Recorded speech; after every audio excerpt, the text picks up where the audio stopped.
Hello guys, welcome in this video. इस video में हम एक ऐसे चीज़ के बारे में बात करेंगे जो आपको पर्सनली बहुत ही ज़्यादा अच्छी लगेगी, क्योंकि अगर आप एक डेवलपर हो, चाहे वो वेब डेवलपर हो, चाहे वो ऐप डेवलपर हो, चाहे वो सॉफ्टवेयर डेवलपर हो, उसके लिए ये चीज़ आपको बहुत ही ज़्यादा काम आएगी, क्योंकि ये एक प्रोफेशनली यूज़ करने वाला सॉफ्टवेयर है जिसका नाम है गिटहब। गिटहब आप कहीं पे भी कोडिंग कर रहे हो तो इसको आपको यूज़ करना चाहिए। मैं पर्सनली रिकमेंडेड करूँगा कि अगर आप पढ़ रहे हो, कॉलेज में ही पढ़ रहे हो, तो भी आप इसको यूज़ करना स्टार्ट कर दो, क्योंकि जब आपकी आदत बन जाएगी इस पर तो आपको फ्यूचर में बहुत ही ज़्यादा काम आएगी और आपकी प्रोफाइल इस पर बहुत ही ज़्यादा अच्छी बननी चाहिए। कंपनीज आजकल रेज्यूमे कम और गिटहब पे कोडर की प्रोफाइल ज़्यादा देखते हैं। बात करते हैं गिटहब। गिटहब क्या है और ये कैसे काम करता है। गिटहब एक ऐसा प्लेटफॉर्म है जहाँ पे अगर आप दो या दो से ज़्यादा बंदे आप एक ही प्रोजेक्ट पे काम कर रहे हो, तो आपको अगर कोई पोर्शन, मान लो आप किसी चीज़ पे कोडिंग कर रहे हो और उसका कुछ पोर्शन आपको दूसरे बंदे के साथ मिलकर करना है, तो आप उसको क्या करोगे, मेल के थ्रू उसको भेजोगे और दोनों या तो जूम पे करोगे या किसी और प्लेटफॉर्म पे बात करके फिर उसको सॉल्व करके फिर वो वापस भेजेगा आपको। और इसमें भी एक दिक्कत आती है कि अगर आपकी फ़ाइल 25 MB से ज़्यादा है तो आप मेल नहीं कर सकते उसको गूगल ड्राइव पे अपलोड करोगे, फिर वो उसको लिंक भेजेगा।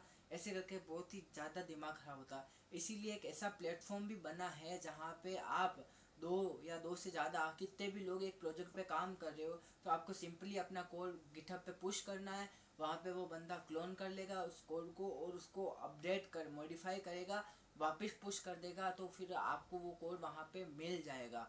और अगर आपको वहाँ पे कुछ बग मिल रहा है उसके कोड में, तो आप उसको एक स्टेप पीछे अपने कोड को ले जा सकते हो, वो भी सिंपल सी कमांड से।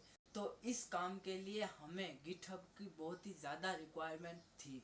एक और कारण से अपने को गिटहब की रिक्वायरमेंट थी, वो है कि अगर आपका कोड किसी ने छेड़ दिया है या फिर आपका कोड, मान लो आपका कोई छोटा बच्चा अपने घर में है और उसने गेम खेलने के लिए आपका लैपटॉप लिया और उसमें कुछ भी छेड़खानी, कोड में छेड़खानी कर दी, तो आप सिर्फ एक कमांड से उसको एक स्टेप पीछे, अपने कोड को एक स्टेप पीछे ले सकते हो या फिर किसी ब्रांच तक वापस ले सकते हो। अगर आपने बहुत सारी ब्रांचेस बना रखी है अपने कोड की, तो आप उस कोड को वापस अपनी ब्रांच में, मतलब जैसे कि आपने 3 ब्रांचेस बनाई, 3 ब्रांच पे आप काम कर रहे थे और आपके किसी ने लैपटॉप में छेड़खानी करके आपके 3rd ब्रांच का कोड किसी ने डिस्ट्रॉय कर दिया, आपने कुछ और कोड लिख दिया वहाँ पे, या फिर कुछ ऐसे ही बटन दबा दिए जिससे आपका कोड में बग ही बग मिल रहा है, तो आप उसको ब्रांच सेकंड से वापस इंटरेक्ट करके वापस उसको कोड को लिख सकते हैं। आपको वहाँ पे फर्स्ट ब्रांच पे जाने की ज़रूरत नहीं पड़ेगी।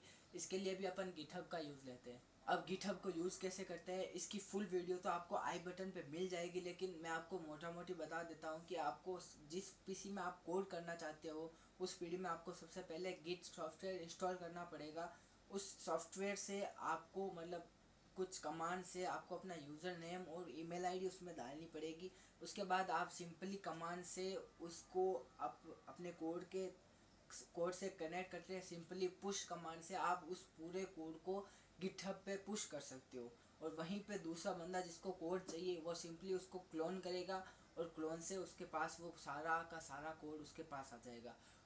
और गिट पे आपको ये भी बता देता है कि इस फाइल को किसने कितनी बार मॉडिफाई किया है और कब मॉडिफाई किया है।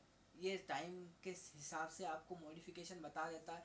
ये आपको रिक्वेस्ट भी भेजता है कि कोई दूसरा बंदा आपकी प्राइवेट फाइल को एक्सेस करने का ऑर्डर मांग रहा है, तो क्या आप उसको उसकी रिक्वेस्ट एक्सेप्ट करोगे। अगर आप एक्सेप्ट करोगे तो ही वह आपकी पूरी फाइल उसके पास जाएगी, वरना कोई आपका कोड नहीं ले सकता।